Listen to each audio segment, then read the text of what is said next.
am Chris White. I'm the Managing Director of Fruitnet. We're the company that has organised this Global Grape Congress. And I'm also a journalist. I live and work in central London, but I've spent much of the last 30 years travelling all over the world, across Europe, Asia, Africa and the Americas, to look at what's happening in our business of fresh fruits and vegetables. And wherever I've been to over all this time, I've always been told that the UK is a great market to service. Sure, suppliers complain that British supermarket buyers are a demanding lot, but they always innovate and they always pay well. It's a market you simply have to be in. Well, that's what suppliers used to say. Things are changing. Other parts of Europe are taking more seedless grapes. Markets in Asia are often paying better. And they're all less demanding when it comes to compliance and to so many other things. And in recent years, the UK has been at the centre of a supermarket price war between those old established British chains and between Aldi and Lidl, whose combined share of fresh fruit and vegetable sales grows each and every year. So I've spent the last few weeks on the road to talk to some key people in the business here in Britain, to hear what they think about the future of table grapes in the UK, about supply chain efficiencies, about cost pressures, about sales prices, and about new varieties too, and crucially about how things might be about to change here in Britain. For too long, the conversation has all been about price. Are we about to start talking more about value? The people I spoke to need no introduction from me, so here they are. Hello, I'm Sam Franklin. I'm the Technical Director at Amfresh in the UK. I'm Karen Cleave. I'm the Technical Director of Richard Hockfeld. I'm Rupert Maud. I'm the Brand Ambassador for Sunworld International. And I'm Paul Farmer, the Senior Produce Technologist at Marks & Spencer's. We've had a great price war driven by the German retailers in the UK for the last few years. And price matching from the big four has caused challenges. It's much more impactful to have a £1.25 price point than it is to say, oh, grapes are now £4 a kilo or whatever. So what we've seen as a result of that is punnets being down weighted from 500 grams to 400 grams. And we've seen quality in some retailers decline in the packs that they're price matching, which I think is a concern for the category, because whatever happens, we need to sell good quality grapes to customers, whether it's on the lower end or the higher end of the market.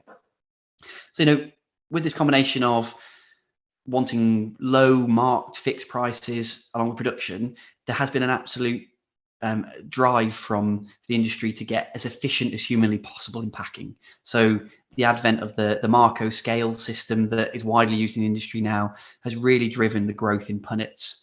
And we're starting to see more and more of that across the industry. The UK also moving to heat seal punnets. That at first was done for appearance and looks. It looks much cleaner on the shelf. But then you start realizing that actually you can get efficiencies from doing that. So instead of having 10 punnets in a box, you can put 2 layers and put 20. So for the retailers, that makes it much easier, because it means that our staff in the store are not going to replenish the fixture twice as often. They only have to go half as much. So we've really been driving all this innovation on packaging because of the efficiencies that happen. Of course, there is huge demand from customers to move away from plastic, and there's some really conscientious customers who want to reduce the amount of single-use plastic. So we have a responsibility as retailers to meet that need. Now, we've seen some retailers making moves into cardboard punnets. We've seen other retailers changing the materials and down weighting, and these are all really good steps. But we have to be really careful that we don't greenwash the category and try and change what is a very already recycled product and recyclable product to something that's not. And there's some really interesting examples of where this is happening, and retailers are being called out for greenwashing, rightly so. So we have a responsibility to do the right thing for the product. The punnet is already well recyclable. I think once that becomes clear, the cardboard punnets look absolutely super, but there is a cost implication behind that, and they carry more flexible film on them, and you've now got to strip them out and put them into 2 different waste streams. Whereas a heat seal punnet with the lids in theory, goes into one waste stream, which is plastic. But we have to also think what's important to the customer when they're buying. They want to be able to see the product. So they want to be able to pick it up on the shelf and look and make sure everything's in there as they expect. If we use cardboard for everything, we cover up all the fruit, and that's problematic in itself.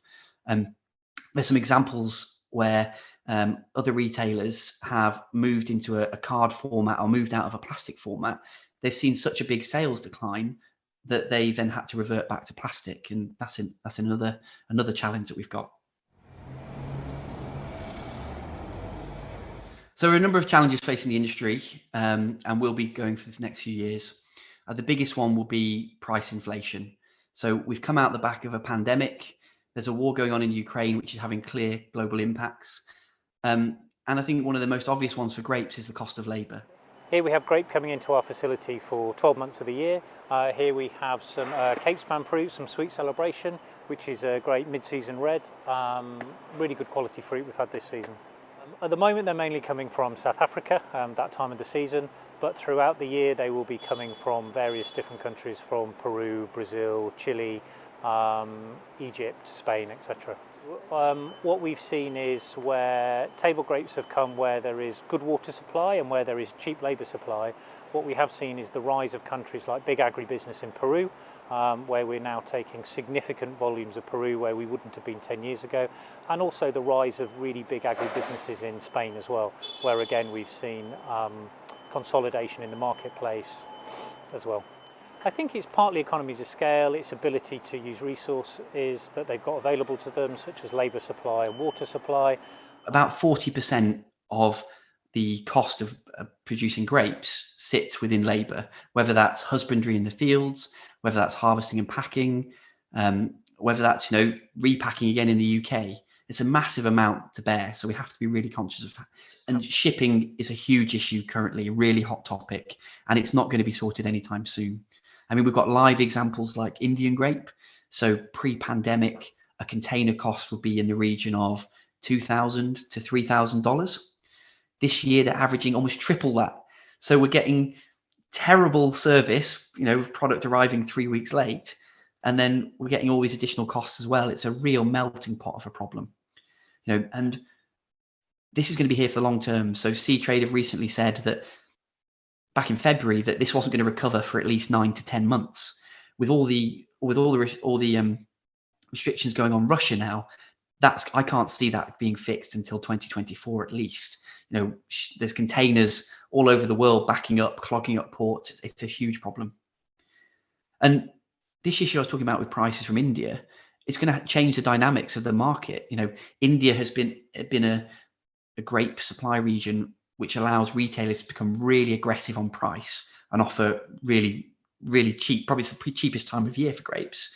I'm fairly sure this year we're not going to see the same level of discounts that we've seen before. So, we have to think about how is shipping going to change the market for the future? Will we need to look at alternative sources and alternative routes that we hadn't considered before? Because some of the ones we do now are just too cost prohibitive. Everything is going up. Fertilizers, pesticides, transports, labour, everything is going up around the world. The supply margins are now so small, so transparent, that somebody's got to pay for that, because the fat's gone. We've looked agronomically to see how we can get better yields, better consumption of water and fertiliser. We try to be as efficient as we can in our harvest and packing side of it, and we've harvested all those benefits, and I don't think there's many more to come. So now I think the consumer is actually going to have to pay for the cost of labour, which is going up, the cost of inputs, which is going up, and that's why I see the consumer eventually is going to have to pay for it. It's difficult. The UK was always known to be a very high demanding market that actually paid quite well. I don't think that's true anymore.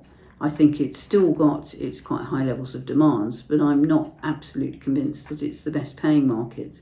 And then there's the cost of failure as well. If you come into a market, and expect a market price and you miss it because you've got some inherent vice within the product, then the alternative is the wholesale market, which doesn't function as it used to in the old days, where everything met a value.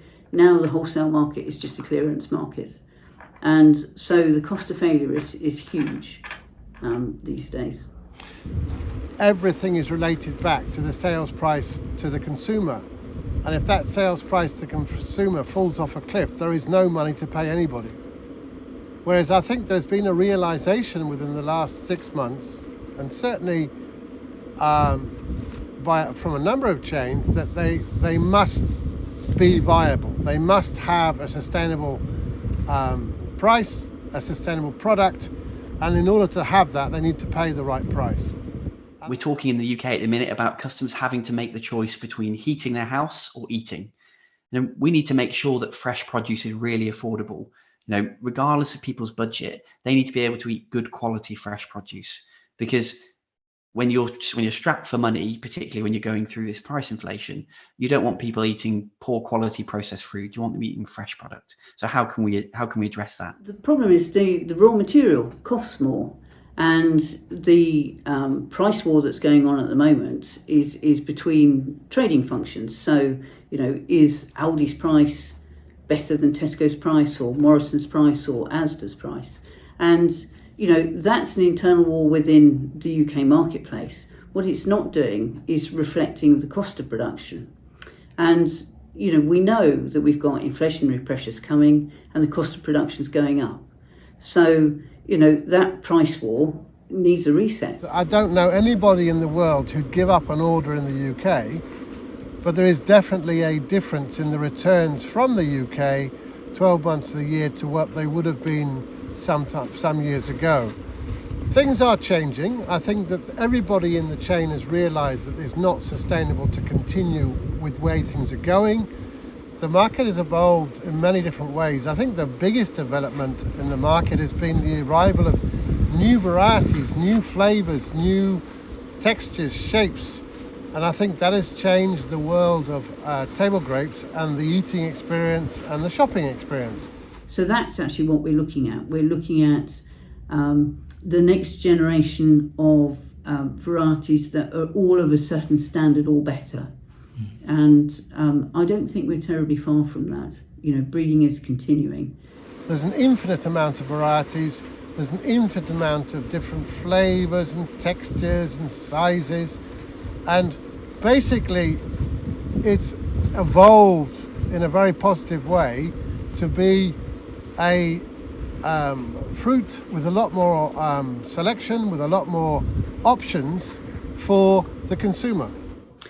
I think part of the problem with varieties is there really is only 2 varieties that are actually sold by their varietal names, and the rest of them, are wedged into black seedless, red seedless, or white seedless. And I still think in retailing terms we could differentiate that. We could help the customer a bit more about what it is that they really wanted. I don't think we need to be too descriptive. I just think we need to sort of manage their expectations that this is a large and crispy, this is a soft and muscatty, this is a fruity and medium crisp variety. Ranges of things I think would be a lot easier to understand than individual variety names. Question. The challenge outside of specialty varieties is really trying to get customers to recognise them and do it within a UK supermarket space. So we've got a really good example where we've been using Autumn Crisp, Sugar 35, a really big, bold variety. And while customers don't necessarily know what it's called when they buy it from M&S, what they are telling us is, wow, M&S, your grapes are huge at the minute and they're delicious. So we're kind of seeing the response from customers and they're understanding what we're doing, but they don't necessarily have the affinity with the variety itself. So I think what we can do as retailers is try and get recognition by grouping varieties into clusters, whether that's through flavour profile of muscats, candy types, sweet neutrals or tropical flavours, and maybe go down that route, which allows us then to utilise all of the explosion of varieties and still have an effective way to market them. That's probably the best way we can go about doing it. But the fundamental thing is we just want customers to buy more grapes, and we need the existing varieties to continue improving year after year. Yes, I mean, amongst the sort of major breeding programs now, coming out of them are those, the Muscat group, there's the, the Fruity group, and so on and so forth. And I think, if retailers are clever at putting these sort of ranges together, and I think as customers, that is probably one of the next steps that I foresee. We've already got rid of the outliers, the varieties that are, the minute they can be replaced, they have been replaced. There are still a few more that probably need replacing. But within that sort of central pact of varieties, we've got some lovely varieties that have quite similar characters and could sit together instead of just being lost in red seedless. I think in America, they're fantastic at doing this. So, you've got a great example of the grapery. So Jack Pandal has his Flavor Promise grape line, which I've always loved. On the pack, he's written on there, I promise that although these varieties will be different every week you try them, they're going to be something special, and please give me feedback. And I think as retailers, we need that feedback to be able to work out what to put on the shelf and how to sell it better to customers. We've had some really fantastic varieties over the last sort of 5-6 years, but they are coming in narrow windows. And as a retailer, you don't want to sell something for a week and then stop it and then start it again the next week, because customers want to keep repeat purchase of that product. So you need to get some critical mass of varieties coming through in able to be able to retail it effectively. We've seen a number of successes. So particularly in the specialty arena, so the likes of Cotton Candy and Sable being the two real main ones that have really gained traction over the years for different reasons. Cotton Candy is a really obvious selling message for kids. It's the sweet equivalent of a piece of fruit. Sable is less so, but once you try it and you start understanding, wow, this is an amazing flavor, you'll keep coming back and buying it. So how do we recreate that? Those varieties being so good and so special almost sell themselves in that way. But we've got a big piece of work to do on selling those core varieties in our packs. Because also it puts challenges on us as retailers, because for merchandising on the shelf, bringing in and out a line all the time is really, really difficult for us. So what we see in the UK, where we don't have kind of big brands on the shelf, is that retailers focus on their own brand and maybe create sub-brands.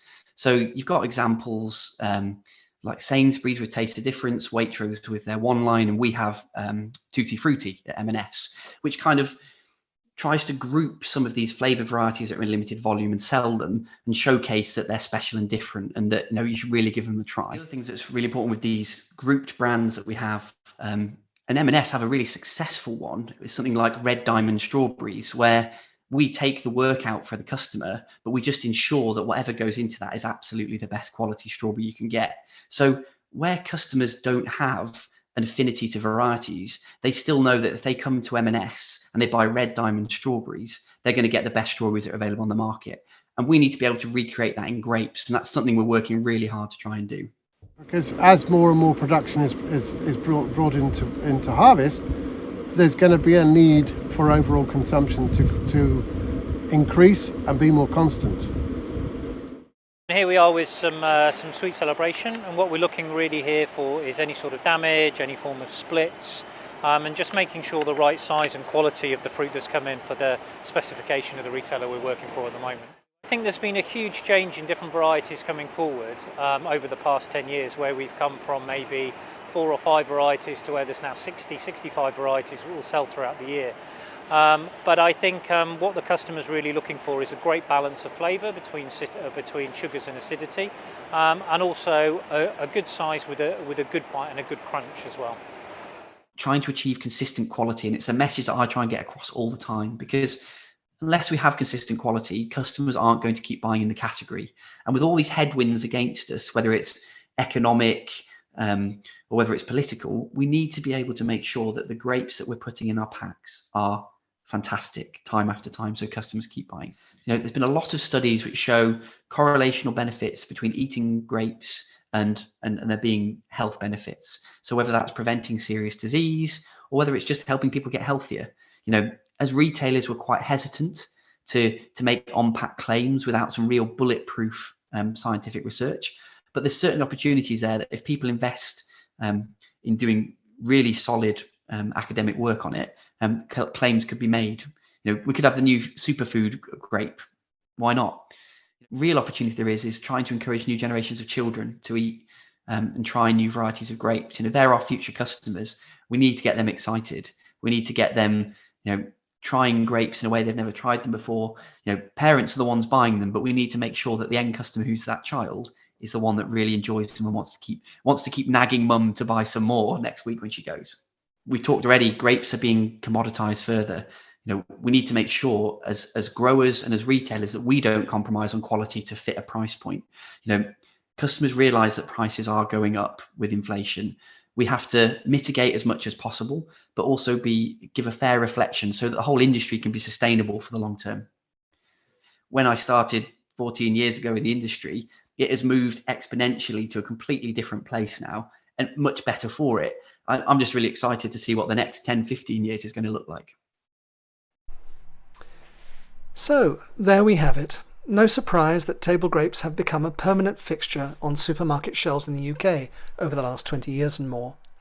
Supermarkets and their category managers have done a fantastic job in procuring the best grapes from the best suppliers all over the world. They've achieved this by being as efficient as possible. It's worked. But the margins in the business have been eroded by the ongoing price war for market share, and now input costs are rising sharply too. So the table grape business is, as we say, caught between a rock and a hard place. We've heard that one way out is to see how we can add more value by being more clever in the way we market table grapes in the UK, by clustering new varieties into various flavour profiles that encourage more shoppers to make more repeat purchases. It's a compelling argument. In fact, we need to find new ways to get shoppers to buy into the fantastic new varieties on their shelves. Now is the time to focus on value in the UK. This battle for value is just starting.